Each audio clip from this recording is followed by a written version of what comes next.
Hello and welcome back to Continental Club, where we are back in the East Dulwich Tavern for the second time this week. You get Continental Club, what a pleasure. Guys, Champions League action was back this week. What a week of it. Henry, did you enjoy it? Absolutely. Brugge. They've started saying Brugge more. Yeah. It's gone from Bruges. I've lost my nerve with it. Yeah, I don't know. I just don't know. Let us know what it is in the comments below. But Club Brugge, 4-0 away at Porto. 17-year-old, the first guy born in 2005 to score a goal. That's pretty cool. But yeah, they are just the gift that keeps on giving every season. It started off as a joke, actually, my love for them, but it's now very much real. But yeah, no. You've manifested it. You've manifested them being good. They are. I think they could get out the group. Yeah. I mean, we were talking about potential disappointments last week. Bruges, there's no reason to suggest they can't get something against Atletico Madrid at this point in time. It's and a actually, good group as well. Yeah, and I feel like looking at Juventus, I reckon Benfica could finish above them now. So yeah, it's quite exciting after the latest round of fixtures. But yeah, come on, Bruges. Yeah, I love that. McCarbs, what did you enjoy most from the Champions League this week? God, I mean, the Barcelona-Bayern Munich game was just a classic, wasn't it? Absolute classic. I only managed to watch the second half. Didn't get to watch the first half, annoyingly. So you didn't see your boys. I didn't see Barca at their best, but it was amazing. We're going to discuss him in a bit, but yeah, I was just blown away once again by Jamal Musiala. I don't think I ever watch him, and I'm not massively impressed. Bayern just looked great, didn't they, in that second half? So yeah, that was that. And then yesterday I watched a bit of all of them because I watched that goals show, and now I can't really remember that much because the first halves were all pretty poor, but it did get a bit better in the second half. John Stones' goal, obviously, pick of the bunch. Where did that come from? My mind's gone blank now. But also, Jude for Bruges. Shout out to him because he's had a great start to the season, former Barca boy. He looks like a very promising attacker in Belgium. Can I just say, Borussia Dortmund, when are they going to just get a decent goalkeeper? I think this is it is a bit harsh from Kobo, I think. He had a good season last year. He was good last. Those people, that John Stones strike was good. Yeah. Should be saved. The Haaland's goal, going at a rate of knots. The Haaland goal looks good, but it should be saved. I think a great keeper saves both of those, and I just think it's one of the final things they could just polish off to be that consistently a little bit better than what they are. As always, Dortmund just live to frustrate, don't they? Yeah, they are. They're classic Dortmund. Although I think it would be a bit harsh to say classic Dortmund on the back of that performance, given how defensively solid they were. But I see your point about goalkeepers in Dortmund, although I'm kind of with McCubbs. I think Kobo was pretty good last year. I didn't enjoy the Champions League last night. I was enjoying the Championship. I was enjoying Sunderland absolutely rout Reading at the Majeski, which is now called something like the Cars Leasing Stadium or something. And we were all over them. We were brilliant. It was liquid football. Tony Mowbray's Red and White Army are on the march. We're up into the playoffs. I've said Tony Mowbray's or whoever's Red and White Army for the last 15 years, and it changes every 6 months. I can barely keep up, but we're playing very, very well. Jack Clark, ex-Spurs, wonderful goal if you haven't seen it already, retweeted by John Terry today. Anyway, let's get back to the Champions League action and the European scene as it stands, because today we wanted to talk about four of the best young central midfielders in Europe, inspired by their performances in the Champions League this week. As McCubbs mentioned, Barcelona-Bayern was a classic, and it was kind of dictated by the performances of three men: Pedri, Gavi and Jamal Musiala. And then last night, Jude Bellingham as well continued his excellent Champions League record with that goal against Man City. Looks to be getting better and better as well. So today we want to talk about where they sort of stand against each other. It's going to be hopefully a little bit of a lively debate. Hopefully there'll be a bit of discussion. But before we start, they're all wonderful players, so don't get too offended. But anyway, let's start with a bit of background on all of them before we get into them. Henry, Pedri's probably the one with the most interesting background in terms of where he's come from and the fact that he actually had a little bit of a career, similar to Bellingham, at another club before joining Barcelona. Yeah, absolutely. I love the fact that we've had Tony Mowbray leading us into a discussion on Pedri, Gavi. Seamless, man. Yeah, where he belongs, Big Tony. Pedri, really interesting coming out of Las Palmas, who have a really good academy. I mean, obviously they have a monopoly over that part of the world, just off Morocco. Promoted to the first team. He signed a 4-year deal in 2019. He was only 16 at the time. With the club, managed by former West Brom coach Pepe Mel. Do you remember how bad Pepe Mel was in the Premier League? Yeah, I do. I genuinely don't remember him. Pretty shocking, yeah. Signed for Barcelona in September 2019. it cost an initial €5 million, and when you hear that, it's Musiala I think cost what 200,000 in sort of the nominal fee that Bayern had to buy him for. So yeah, these are the real kind of gems, because I think he's a priceless figure now, isn't he, within that Barcelona team? He's amazing. I mean, my worry about Pedri is just the amount of football he's played at such a young age. It's almost ridiculous. I think he clocked up 70 games across the Euros, Olympic, and then that season for Barcelona. So they really do need to look after him. I can't believe that the management haven't looked at that as a potential issue from time to time. I mean, yeah, 52 games for Barcelona that season, ever present. Then obviously he was injured at the start of last term, wasn't he? And that's when we began to see the Koeman project really creaking, which shows you how important he is. I think his pressure rate is unbelievable. His carries into the final third, exceptional. He's like, like you just said, it's going to be so hard to put all these players really in an order, and it almost doesn't matter in many ways because they're all so talented and exceptional. But I do think that Pedri is amazing. I think that the all-round stability he offers to that Barcelona side is just so important. And when they do eventually sell Frenkie de Jong, which I think they will, I think certainly him and Gavi, there's almost no need to worry. As I've mentioned, injury problems, missed 33 games last season, so they do need to learn to look after him a lot better. But yeah, his ability to dance through the box against Bayern, did miss a few opportunities which he should put away. Really, almost trying too much with his finishes. But for a player this young, that can be forgiven. And once he adds that clinical aspect to his game, which I think under Xavi he has an opportunity to learn with the players around him, Lewandowski, etc. He's only going to get better and better, and he is the all-round complete kind of on the way to being a real complete midfielder and sort of a typical Spanish. You think after Iniesta and Xavi, where can the Spanish midfield go? And then suddenly, I don't want to get too excited, but you've got two young guys popping up and doing exceptional things. And yeah, Spain have got a great young squad really across the board, and Pedri I think is the spearhead of that. Yeah, definitely. I mean, the fact they can just use that Barcelona midfield, at the World Cup, I think makes them, one amongst the favourites for the competition. They just know each other so well, they bounce off each other so well. And the fact that Gavi's emergence has kind of relegated Frenkie de Jong, who looked like the most exciting midfielder in Europe in 2019, to just a bench option. Like, there are question marks about whether Barcelona should have just taken that money in the summer and used that to sign a lesser midfielder just for a bench option, etc. Because if Frenkie de Jong's not going to get serious, we've got the police coming past on their weekly visit.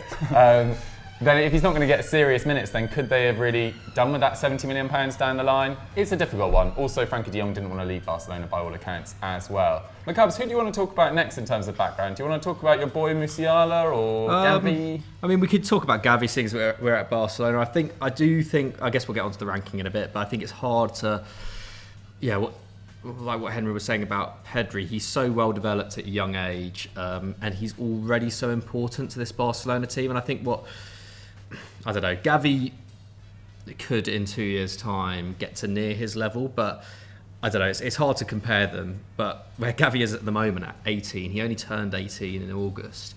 It is pretty frightening, isn't it? I mean, he was originally part of the Betis Academy between 2013 and 2015. He's an Andalusian. But then at 11 years old, he signed for Barca. And then very quickly kind of worked his way up through the ranks. He was promoted from the under-16s to the under-19s in 2020, and then made his Barca B debut last year, and then was promoted into the pre-season squad for the seniors last summer. So it's been a real meteoric rise when you consider that this has all happened within kind of COVID years. When was that? Like March 2020. Between then and now, he's gone from under 16 to a regular starter in the Champions League in a really, really exciting Barcelona side managed by Xavi. I mean, it's pretty mad. I don't think he would ever have thought that he would have been able to make such quick progress. But here we are. And I think that's what is particularly, frightening about him, is just how young he is. And similarly to Pedri, just incredibly precocious. But I think we're yet to see exactly, he's been compared with someone like Xavi, but I think it's hard to compare them because Xavi was really in his prime in his late 20s when he wasn't in any way as mobile as what we see Gavi at the moment. A bit like Pedri, he's very much all action. He has really good defensive. Well, actually, no, his defensive numbers aren't amazing, but he does get himself around the pitch a lot. But I guess the one thing that we're yet to see him do is truly impress on a consistent basis when Pedri isn't in the side, and I think that's what sets Pedri apart from a lot of players in general, is that he's already, I think, Barcelona's key player. Like you were talking about Koeman's start of the season and Pedri being out, kind of derailing all of that. And the same thing happened again when he got injured at the start of, was it January, February? Like the Xavi kind of honeymoon period all of a sudden collapsed, and it was basically due to Pedri. You saw those games and there was no one in the midfield who was really able to progress play. And talking about Frankie de Jong as well, like Frankie de Jong did not look anywhere near as capable as Pedri in Xavi's system at getting that ball between the middle third and the penalty area. Yeah. Pedri obviously does that in his sleep, and I feel like Gavi at the moment I think he's clearly forming a great partnership with Pedri, but yeah, I don't know whether he could carry that midfield in the same way that Pedri does. So yeah, I think that's maybe. Yeah, I don't want to. It's not a criticism because his numbers are still great. He got 2 goals and 5 assists in La Liga last term. Relatively limited minutes, a lot of bench, a lot of sub minutes as well. So yeah, I mean I just feel like we know less about him. I feel like with Pedri and especially with Musiala, it's like you could already see their world-class attributes. With Gavi, I'm like yet to see like the one area where he excels in, aside from just being incredibly tidy, really exciting. I think we yet to truly see what kind of player Gavi is. Yeah, absolutely. And I suppose he hasn't had to do it in a major tournament yet as well, although he has broken into that Spain side. I think he became their youngest ever player and maybe their youngest ever scorer as well. He was really good in the Conference League, the semi-final and the final there. The Nations League, amazing. Yeah, Nations League, sorry, exactly. What a tournament. And that is pretty amazing because he'd only just turned 17 at that point. It was soon after his debut as well, I think. Yeah, he was exceptional there. I just quickly, I do wonder for Pedri, if Spain had beaten Italy in that semi-final of the Euros, arguably one of the best games of the tournament, in terms of general quality, because that's what got Jorginho all the credits. If Spain had got through that, who knows where Pedri had been put in the world of football at that very moment in time. And I suppose he didn't have a Champions League, which also got Jorginho up there as well. It was he won 2 trophies, so he must be the 3rd best player in the world. Rubbish. Anyway, let's move on to the guys based in Germany. I mean, a lot more is known about Musiala, to be fair. Born in Stuttgart, Nigerian father, German mother of Polish roots, so he doesn't actually have any English in him in terms of his bloodline, basically, but moved to England age 7, was in the Southampton Academy briefly, then the Chelsea one, then left for Bayern Munich in 2019. So there is an ulterior universe where Declan Rice, Mason Mount and Musiala would all be in the same Chelsea team, but there's a lot of if, buts and maybes with that Chelsea team. Tomori could be there, Gehi, Tariq Lamptey, there's Reece James, I suppose, Tammy Abraham, of course. So Chelsea's academy over the last 10 years, I think it goes under the radar just how much quality it has produced. I think it's up there with the best in the world. And the quality it hasn't produced, as per Todd Bowley's assessment. Is that what he said? No, he's like, we produced Salah, De Bruyne, and stuff like that. But yeah. God. Oh, yeah. Super Todd, what's he like? But yeah, since he's been at Bayern, it's been a relatively sort of meteoric rise, but at the same time, he's been on the scene for a little while as well. He sort of got his first few opportunities after the lockdown in June 2020. Then last year, played 39 games, got 7 goals, 1 assist. Sorry, that was the year before last. Then last year, 8 goals and 6 assists in 40 games. Now, he is playing in an exceptional side, has dominated the Bundesliga. But in terms of his raw statistics, you'd probably say he's ahead of at least Pedri and Gavi by some distance, although he does have the benefit of often playing in that 10 role when Müller is rested or rotated, etc. So that's a bit of background to Musiala. And then Jude Bellingham, very well known to the predominantly English audience that we have, was exceptional at Birmingham City during that 1 year he had there. They retired his shirt, which seemed ridiculous at the time, but having seen a lot more of him in a Dortmund shirt, if he was putting out these performances for Birmingham at 16, 17, then maybe it's no great surprise. And I think he's really helped Dortmund ease between the Jadon Sancho departure, the Erling Haaland departure. If they didn't have Bellingham in this side right now, I'd worry about them finishing in the top 3 in Germany, to be totally honest, especially with the injury to Sepp Haller at the moment. But I think Bellingham's an exceptional player as well. Let's get into a bit of a ranking. So let's start at number 4. Henry, who is your 4th? And for what reason? I would put Gavi there at this moment in time, just because I think the other 3 are more important to their respective sides, and he's newer on the scene as well. Yeah, a bit newer on the scene, a bit younger, and I think he just needs. He might be the kind of guy that's appreciated later on, truly, because he's going to be held back by his goal and assist output at this moment in time. I mean, 2 goals, 6 assists so far. I think once that starts to tick over a lot more, then I think we're going to see him considered among the true elite. But yeah, at the moment, I'd probably have to put him at 4th, just because I think the function that he is doing, Pedri can almost do it better at times. So yeah, for now, he's going to go in at number 4. But yeah. It's difficult in this ranking as well, because you never know how they play with each other. But in this case, we do know how he plays with Pedri. And Pedri probably does look like the superior player right now, so he's never going to be, I think, for me, any higher than 4th as well. But having said that, a lot of the, Iniesta and Xavi never really got the credit they deserved until their mid to late 20s, I think.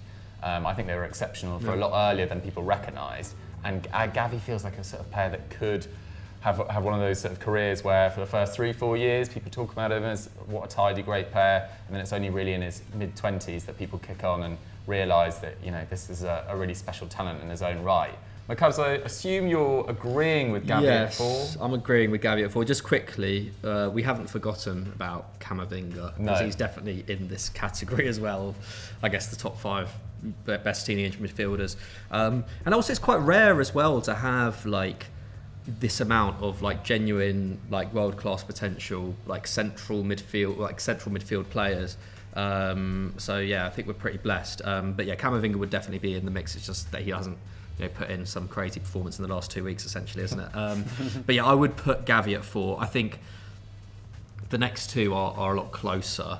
But yeah, I would put Gavi at 4 for kind of reasons that I've already said. Yeah, fair enough. It is actually worth noting their ages, I think, is actually quite interesting. Pedri is actually the oldest of them. He turns 20 in November. Then it's actually Musiala. For some reason I thought Bellingham was older than Musiala, but he's not. So Musiala's 19, he'll turn 20 next February. He is, 3 months older than Bellingham. No, 4 months older, sorry. He'll be 20 next June. And then Gavi has only recently turned 18. So as we said, we're putting Gavi bottom, but it's mainly an age thing. It's the fact he's only had 1 season representing Barcelona. Came sort of from nowhere at the start of last year in that pre-season, like McCubbs said. So he's got plenty of time on his hands. McCubbs, the big one I feel is this 3rd and 2nd position. Who are you putting at 3? Okay, so this is really harsh, and I love him. I like, in some ways, I don't know. They're all a joy to watch, but I think there's something about Musiala that I particularly enjoy. I just feel like he's always just incredibly incisive. There's a real maturity about his game, I think. But the reason I'm putting him at 3, I think, is just because between him and Bellingham, it's like Musiala is playing in a much, much better team, right? He's playing under one of, the best managers in the world. Easily one of the 2 or 3 most innovative managers in the world, I think, in Julian Nagelsmann, who's already been able to integrate him in a deep role and in a number 10 role. He there's not as much pressure on him because there is Thomas Müller there.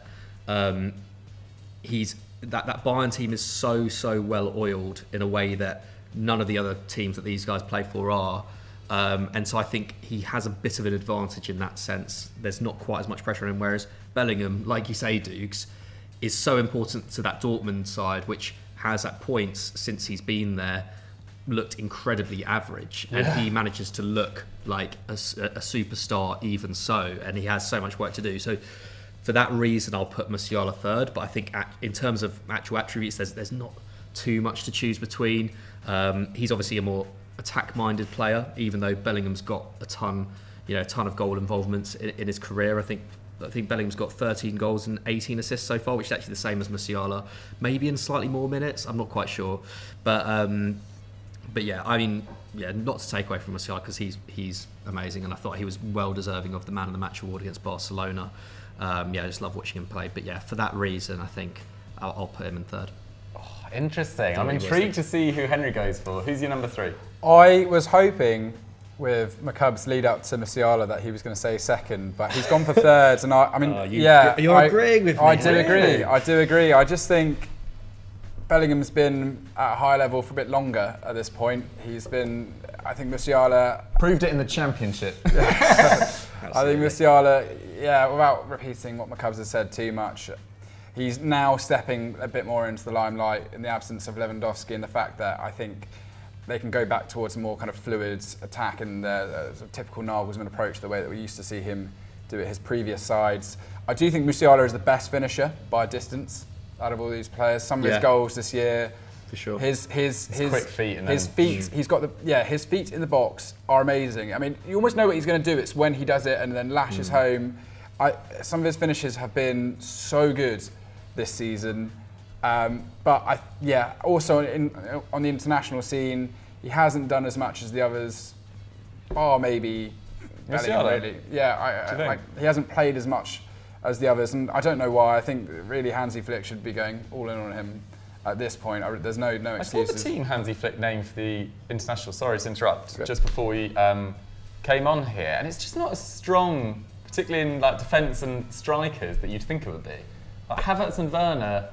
And then at the back, it was like Rudiger, Ginter, Schlotterbeck. I mean, they are good, but it just, I don't know, it didn't strike fear into me. Wow. But they have been playing well.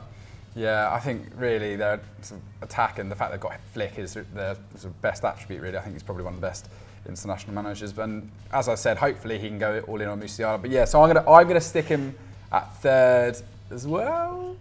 But I feel quite harsh doing that nonetheless. I just think Bellingham, to get 14 assists last season, as you say, his ability to arrive in the box, his general personality, I cannot believe he's 19. He's so mature, the way he holds himself. I saw him live during the Euros at Wembley. He's huge. He's huge. He's massive. I can't believe he's 9 years younger than me. But I really like Bellingham.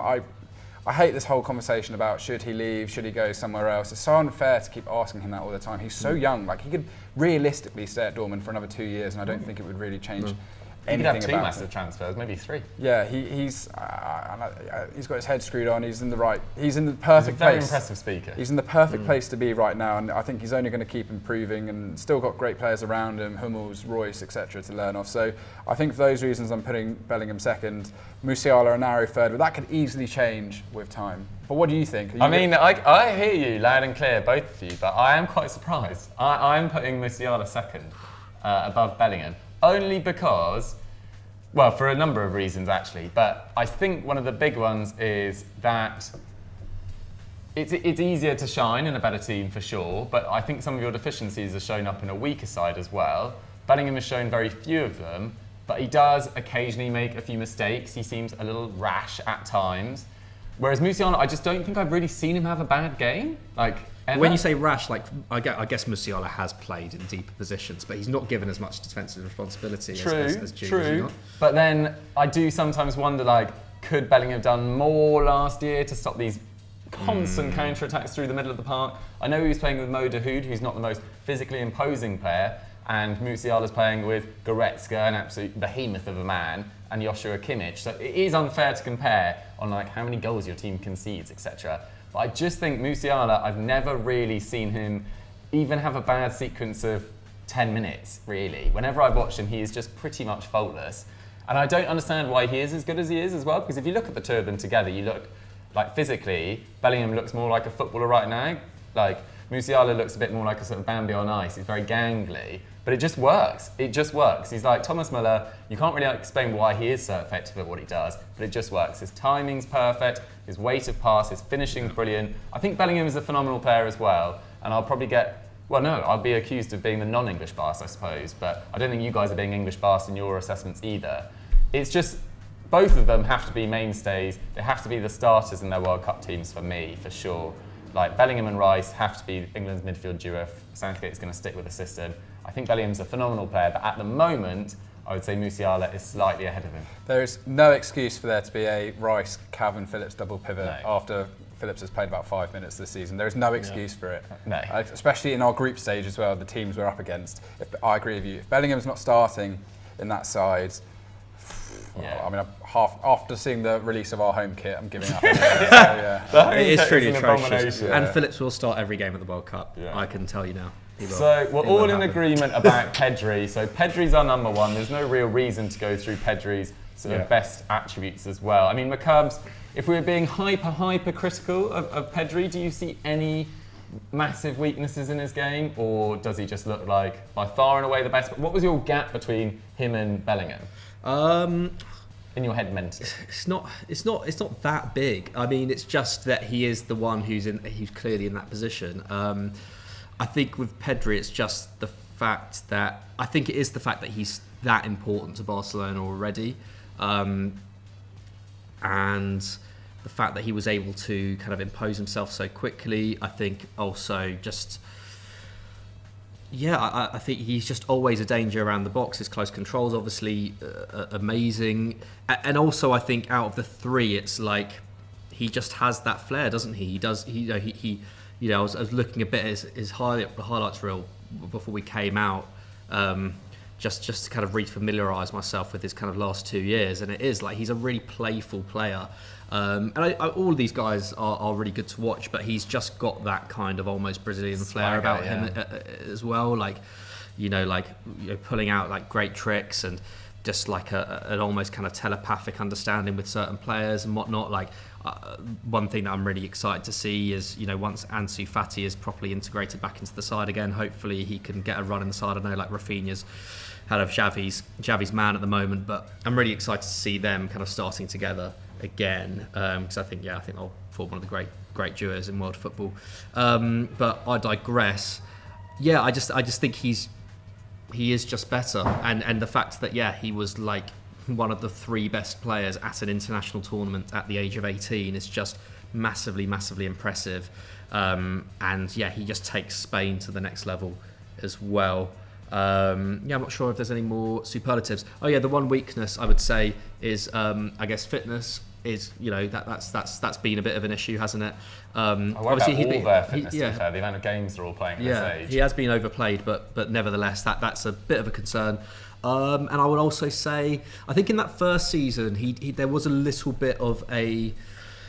He would he's obviously a very keen presser, but sometimes he would race out a bit, and the midfield structure would become a little bit disjointed. That was more of an issue in the Koeman era than the Xavi era, I think. So I think that is something that he's probably worked on, but that is somewhere I think maybe he could improve. But at the same time, I think that would just come with the midfield as a whole improving. Yeah, I think Pedri deserves number one spot. For him to go from Las Palmas to, I think instantly, pretty much from his first couple of games at Barcelona, he looked like one of the best midfielders in Europe. At his age, from that beginning... I mean, he had, that's the thing though, he'd had a full season at Las Palmas as well, hadn't he? He'd played like 36 league games the season before, so at 6, having just turned 16, he played a full season of Segunda Division football and looked like the best player in the league, which is... ridiculous. Although I suppose people were taught in the comments, didn't Bellingham do that at the Championship as well, I suppose. But that's why they're all great players. Guys, get your ranking in the comments below. We imagine Pedri and Gavi will be first and fourth. I think in most people's, although I did put this on Twitter actually, quite a few people had Musiala. As you know, quite a few people had Bellingham top, which I was quite surprised about. But either way, get your ranking in the comments down below, and let's move on to our big match predictions. Okay, it's time for big match predictions. Let's get stuck into it. So last weekend, it was Dortmund versus Leipzig, and we all backed Dortmund. Ended up 3-0 to Leipzig. McCubs in particular going large with a 4-2 to Dortmund, which didn't seem crazy last week before you all laugh at him. Leipzig won 3-0, no points to us. All of us with equal amounts of egg on our face. Marseille versus Lille, I went 3-1 Marseille. McCubs went for a Desmond 2-2. Henry went 2-1. It was 2-1. 3 points to Henry. Your first perfect score of the season? Second in a row. You correct me. Keep me straight. Nice one. Real Betis versus Villarreal. Henry backed Villarreal. McCubs went for a draw. It finished 1-0, which is what I predicted. 3 points to me. That means the scores are as follows on screen right now. Doogie on 14, Henry on 7, McCubs on a lowly 3. Work to do. Early days. My voice broke there with emotion at how much work there is to do for you. All right, mate.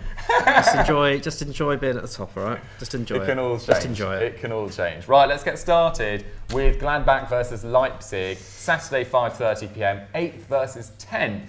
1 point between them. Henry, not a great result for Leipzig in midweek against Real Madrid, but as we said, that shock, demolition of Dortmund really. Marco Rose getting his feet under the door, under the desk is the expression actually. How do you see this one going? He's just leaving them under the door. Yeah. He loves a stub toe. To be honest, they didn't play terribly against Real Madrid. No. I would say they created the better chances until Madrid. It was a pretty dull game until that moment. I think Werner's looked really good there. I really worry for Andre Silva in that side now. They were fine. It was just, it was a great goal to open it. Great work from Vinicius, Valverde, who scored 2 goals in 2 games, both bangers. Unreal. He's stepping out as a genuine world-class midfielder. He's too old for the first topic, but otherwise. He's been epic. So, I don't think Marco Rose is going to look at a 2-0 defeat away to Real Madrid as a hitch in his new era at Leipzig. So, I think they played fine. And as we said, absolutely demolished Dortmund last week. Such an impressive result that. So, against Gladbach are fine at the moment, aren't they? I'm going to give Leipzig a victory here. I think they're going to take it 2-1. I'm going to go for 2-1 again for away from home victory. I just think Leipzig, they've got goals in that side, and if they can just get it all working together, Szoboszlai, if he can pull together. His goal last weekend. His goal, but he needs a run of good performances, Szoboszlai. We're seeing the odd moment of magic. There's a reason he keeps getting linked with moves away. He needs a good run of results to really show what he can do. But I'm going to go for a 2-1 victory to Leipzig in this game. Nice one. The Cubs, your thoughts? Yeah, I think Henry covered it pretty well there. It's interesting because obviously last weekend Leipzig-Dortmund was kind of Marco Rose going back to the club that he used to manage. Here we go again, he's going back to the previous one. And also there's the added thing with Gladbach and Leipzig where it looks increasingly likely that Max Eberl, who was the long-time sporting director of Gladbach, is going to join Leipzig if they can work out, I think, either a compensation package, basically buy him out of his contract at Gladbach because he kind of took leave from football back in January. He did a very emotional press conference that he kind of basically citing kind of burnout and I think kind of almost suggesting he'd kind of fallen out of love with the game a little bit.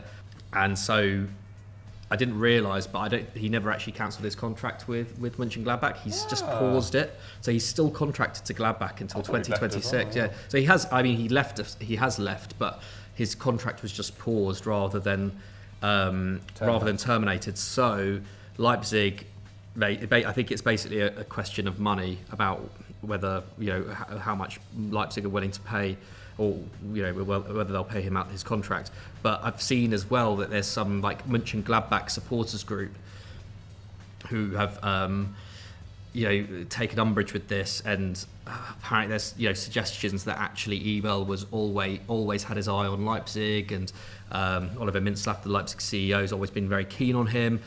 Obviously, their sporting director's position has been empty ever since Marcus Krösche left for Eintracht Frankfurt last year. So, a bit of politics behind it in that sense, and it could be that in the next couple of weeks Eberl actually is at Leipzig. So it'll be interesting. Keep your eye on that. Quite an important development, I think, in German football, especially for Leipzig.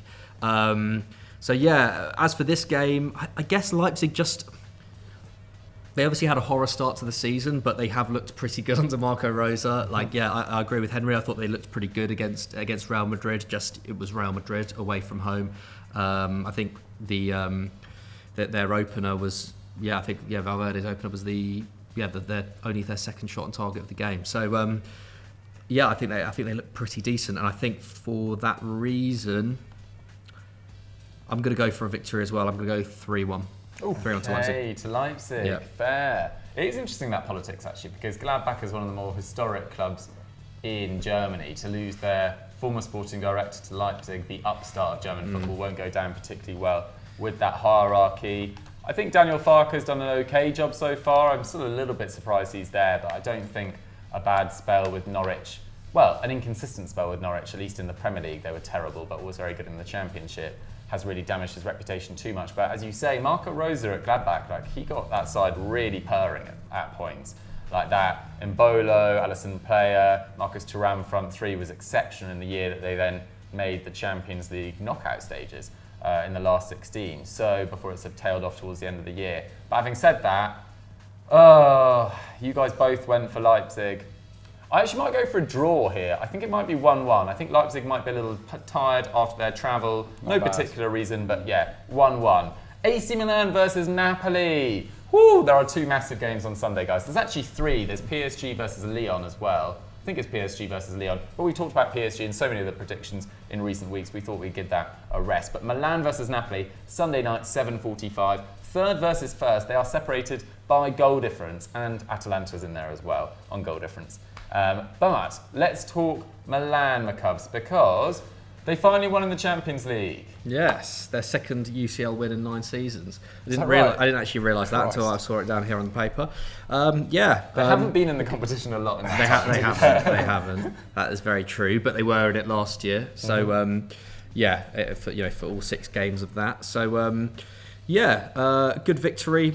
At home to Dinamo Zagreb, obviously Giroud, Salamaca's great header, great assist from Rafael Leao as well. Loved his delivery into the box, and Pobega as well, who's had a pretty impressive start to the season. He's been kind of out on loan for the last 4 years in Serie B, Serie C, and Serie A with Spezia in 1920, and then Torino last year. He's been one of the stories, I think, of Milan's early campaign, hasn't he? He's been kind of entrusted by Pioli. So it'll be interesting to see if he starts. This goal was lovely into the roof of the net. Yeah, fantastic. I'll be interested to see how he gets on over the next few months. And there are, like you say, Dukes unbeaten in the league so far. I would say they go into this strong, but Rafael was sent off last weekend and he won't be playing. So I worry a little bit where their goals could have come from, because I think without Leao, I think that attack is incredibly mediocre. I think he really, especially in this kind of last bit of last season, obviously we all know about how important he was to them getting over the line in those last few games. But I think also at the start of this season, he has looked by far their best player in the final third. And obviously, De Ketelaere, I expect to start either in his place or the attack will be kind of configured differently, and maybe we'll see him shine. But he is still a slight unknown in Serie A in terms of, he's not started much for Milan so far. So I kind of, obviously Napoli, are they without Osimhen as well? I assume so. Messed up his bicep again. What is it with Osimhen and his bicep? I do worry about that guy's Stop fitness. Lifting so much weight. So I get that injury a lot. That Ukraine shirt, you're looking pretty heavy. This is really tough. It's basically I think it's going to be a draw or a Napoli win. What am I going to go for? I think San Siro. Let's go for a draw. I'll go for a 1-1 draw. Okay. Ori. Yes. Napoli. Let's talk Napoli. This is one of the harder ones we've had to do this season. Milan in a big game. Yeah, I bet you're pleased. Origi named the worst Serie A signing of the season. Wow. That is ridiculous this early on. Yeah, it's quite has he played? Well, that's the point, I think. Just Giroud, man. He's just so good. He just keeps going, Giroud. He just keeps popping up with goals in important moments. He's so good in and around that box. Nothing I've seen about Milan has changed my opinion of last time, which is that without Giroud and Leao, they're struggling. Like the game I predicted they were going to do bad last time, it was Giroud and Leao that got them over the line once again. Napoli, on the other hand, look really quite a rounded team. We've seen Raspadori come in. He's got 2 goals already. I think Simeone looks pretty comfortable. Tanguy Ndombele, he's come in. He looks right at home in that system. I'm not really that surprised. Rangers, didn't he? Yeah. Exactly. I think he's always looked. I think he was undervalued, certainly in his Spurs days. I think sometimes you get a bad rep in the Premier League and people just pile it on you, and that's that really. I mean, but he looks excellent. I think as a general team, they look wicked, and they're at a point where Osimhen can be injured, and there's still goals running through that team now. I mean, Kvaratskhelia once again. Great pronunciation. I've said it a few times now, getting there, but he's next level. I saw he's only on, according to FB Ref, the great website, he's only on about 20 grand a week. So surely that's not true. You would maybe. He came from a Georgian side, from a Russian side. It's true, and I guess Italian clubs in general have been, Napoli have had to cut costs this year as well, haven't they? Exactly. I think he's going to be in line for a bumper contract at some point because. Telling me that. It's difficult. I mean, even beating Rangers is quite impressive. I know they got that red card. I know they got the penalty. The penalty whatever. drama. Yeah, almost that's 3 ridiculous. saves in a row. I mean, epic. But yeah, it's tricky. Oh, we're going to go. I'm going to back Napoli to do something in this game, I think. I'm going to go for a 1-0 victory to Napoli. But I wouldn't be surprised if AC Milan won. I really wouldn't. Yeah. Oh, you went 1-1 and you went 2 on Napoli. It's really difficult. It is really difficult. As you say, Henry, their depth at Napoli has been impressive. I think Politano's popped up recently as well. I love Tanguy and Dembele's impact off the bench. I think it just suits him well, that game. Even Zielinski looks brilliant this season. Brilliant. And Gisa goes from strength to strength. Lebok has been really good at the base of midfield. Kim Min-jae's adapted to the league really well. I've always liked Giovanni Lorenzo as well at right back. So they're looking good, Napoli. But at the same time, Milan, that big game mentality. They always get over the line, but Leao is a big miss. For that reason, I think it's going to be a draw. You went 1-1. Yeah. I'm going to go 2-2. I'm going to take a leaf out of Henry's book. Let's get some goals in there. Okay, final game of big match predictions is Atletico Madrid versus Real Madrid. The Madrid derby, Sunday, 8 p.m. First versus 7th. 5 points between them. Feels like a chasm between them at the moment, though, Henry. You go first. In terms of level of performance, it feels like a chasm. I know Atletico Madrid got a great win last weekend, but I think Real Madrid, even without Benzema, who was a doubt for this game, they just get over the line. I think they played 8 this year. They've played 8, won 8 rather, scored 22, conceded just 5. And last weekend, some of their goals on the break in particular, the Vinicius Jr. and the Rodrigo goal were spectacular. Then Tony Rudiger with that back post volley.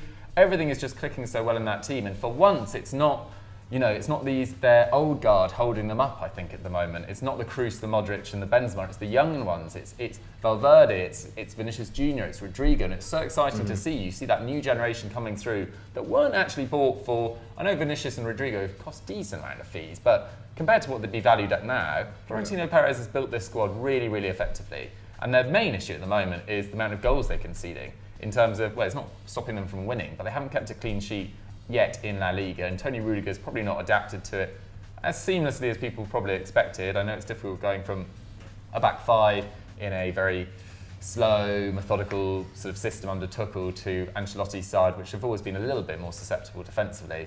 But I just don't see them having any issues in this game. I think they'll get over the line. I know it's a Madrid derby, so Atleti will be really up for it, but I just don't think the standard of their team all across the park can hold a candle to Real Madrid right now. I think it will be 2-1 to Real Madrid. McCubs, do you disagree? No, I don't disagree at all. I disagree in that. I think this is going to be a walk in the park for Real. I really do.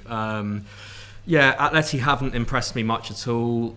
They got a good win against Celta Vigo, but when you look at I guess they went up. Did they go up relatively early in that game? Like the XG basically wasn't particularly favourable. I think Celta Vigo actually produced more, which isn't the be all and end all of it, but it does suggest that Atleti, they're inconsistent and they still don't.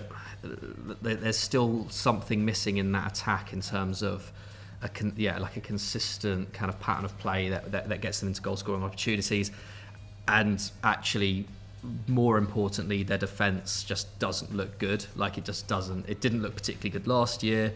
I think it was a little bit underrated. I think Oblak's kind of underperformance in the first half of the season was a lot to do with that. But this year, I've not been impressed at all. And Witzel's been playing on the right side of the back 3, right? Yeah. And I just fear that if Simeone decides to do that, then it's going to be a bloodbath because you're going to have Vinicius up against him, which I just couldn't think of a worse mismatch.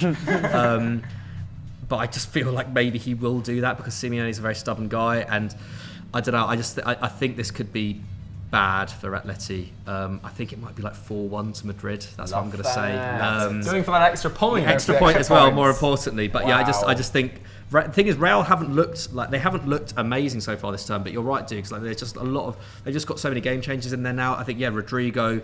I think this is going to be his season in a similar way to Vinicius last year. He just looks increasingly confident, and whereas before he was like primarily a kind of winger creator, that's where he kind of excelled in. Now we are seeing him kind of burst into the half space, getting into the box, and obviously he scored a great goal. He's also good in the Champions League, but he's now doing it in the league, which is the weird way round. Yeah, it's weird, isn't it?